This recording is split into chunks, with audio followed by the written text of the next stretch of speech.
Oke, assalamualaikum warahmatullahi wabarakatuh. Perkenalkan, nama saya Jenulia Sariwati. Di sini saya akan memaparkan secara singkat mengenai jurnal yang telah saya analisis untuk memenuhi tugas analisis wacana kritis dosen pengampu Ibu Dr. Herlina Magister Pendidikan. Baiklah, langsung saja. Yang pertama, jurnal yang pertama itu berjudul Analisis Wacana Kritis Model 10 Van Dijk, Siswa Berprestasi Jadi Pembunuh. Bisa dilihat nama jurnalnya, volume, tahun terbitnya, penulis, dan tanggal diakses. Kemudian sumbernya ini dari Google Scholar. Tujuan dari penelitian ini untuk mendeskripsikan proses analisis wacana kritis dari sebuah berita dan mendeskripsikan konteks wacana dari berita kriminalitas siswa berprestasi jadi pembunuh dalam teori Van Dijk. Metode penelitian yaitu menggunakan jenis penelitian deskriptif kualitatif dengan dasar penelitian menggunakan metode analisis wacana kritis Van Dijk.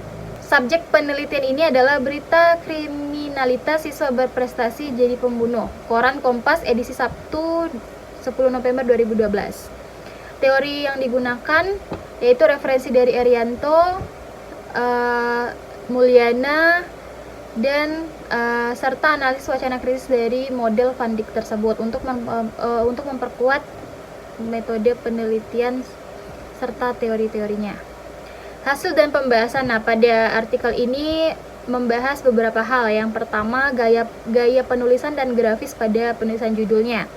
Kemudian struktur makro, yaitu penggambaran atas suatu hal yang sedikit tabu, yaitu siswa yang mempunyai prestasi bisa melakukan hal-hal yang dilarang oleh hukum, yaitu pembunuhan. Yang ketiga, superstruktur atau skematik atau alurnya. Siswa berprestasi jadi pembunuh. Tidak seharusnya siswa itu mempunyai prestasi melakukan perbuatan yang terlarang. Alur pada wacana ini dimaksudkan adalah, ini bisa dilihat bahwa si pelaku SP usia 16 tahun, siswa kelas 2 IPA SMA Galantia 3, Cengkareng, Jakarta Barat, yang menganiaya Hendrik, kawan dekatnya di kelas, dan membunuh Jong Ket-jung atau ayah Hendrik, ternyata termasuk anak berprestasi dan sempat dicalonkan sebagai ketua OSIS. Ungkapan kata berprestasi dinyatakan oleh beberapa guru di sekolah tersebut.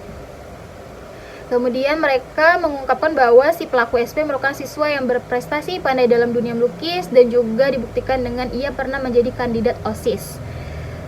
Selanjutnya, setelah diperiksa dari pihak yang berwajib, kasus ini terdeteksi dan disebabkan oleh kasus perampokan yang dilakukan oleh si pelaku SP, yaitu merampok STNK motor yang dilakukan SP itu terhadap Hendrik untuk menebus motornya yang disita di Polres akibat menabrak orang hingga luka parah. Namun aksi itu tidak berhasil disebabkan oleh alat setrum yang dijadikan senjata si pelaku tidak berhasil membuat Hendrik pingsan dan diketahui oleh ayah Hendrik. Kemudian dilampiaskan dengan membunuh si ayah Hendrik tersebut. Yang keempat itu struktur mikronya, analisis semantik. Nah, latar di sini adalah guru fisika SMA Galantia 3, Peter Karnoma Tupolia usia 36, dan guru matematika Iwarasan umur 29 termasuk yang mengagumi prestasi si pelaku. Detailnya dalam kutipan tahun ini SP bahkan dicalonkan sebagai ketua OSIS, tapi kalah tipis. Dia jago melukisi dansa serta memberi les beberapa anak SD. Maksudnya, eksplisit kelakuan si pelaku dikategorikan siswa yang berprestasi ternyata mengundang banyak kekecewaan, diantaranya ialah guru dari sekolahnya. Layaknya hal positif berdampingan dengan sisi negatif, beberapa bukti nyata terkait si pelaku merupakan siswa berprestasi. Kemudian analisis kalimat sintaksis, yaitu koherensi sebab akibat. Hal pemeriksa sementara dari polisi, awalnya SP berencana merampok, telah dijelaskan.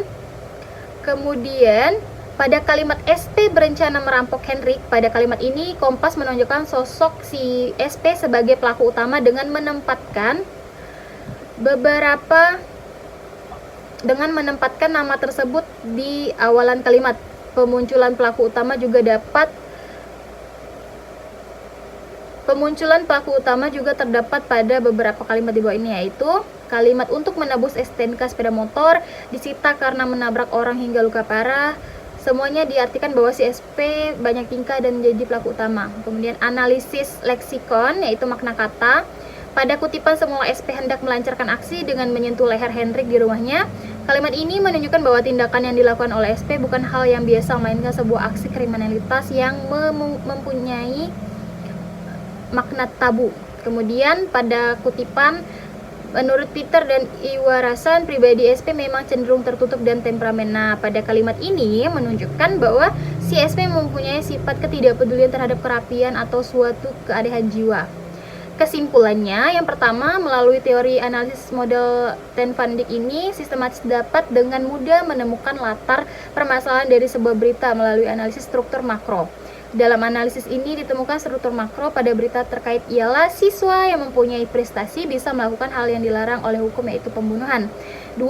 Dari analisis tersebut disimpulkan bahwa Kompas selalu berusaha untuk menonjolkan pelaku kejahatan dengan memberikan deskripsi di setiap apa yang disangkut paut dengan pelaku. 3. Ada maksud dan kecenderungan yang ingin disampaikan pada media Kompas tersebut sebagai keanehan di sebuah kalangan masyarakat. Dan keempat, dengan menggunakan teknik analisis wacana diharapkan mampu menjaga keamanan dan ketertiban negara supaya tidak mudah terprovokasi oleh suatu berita sebelum menganalisis lebih jauh maksud dari pemberitaan tersebut dan membandingkan dengan berita yang diterbitkan oleh media lain.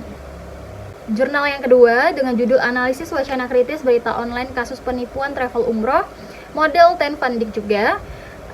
Nama jurnal, nomor halaman, serta tahun, dan penulisnya juga bisa dilihat, yaitu nomor 4, halaman 44-54, penulisnya Rini Amanda Fitriana, Erizal Ghani, dan Syahrul Ramadan.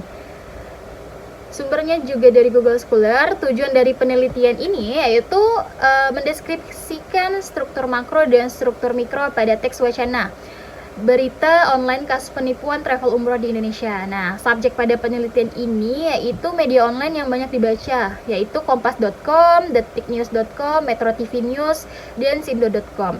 Model penelitiannya sama, penelitian kualitatif menggunakan metode dokumentasi dan analisis isi teks media.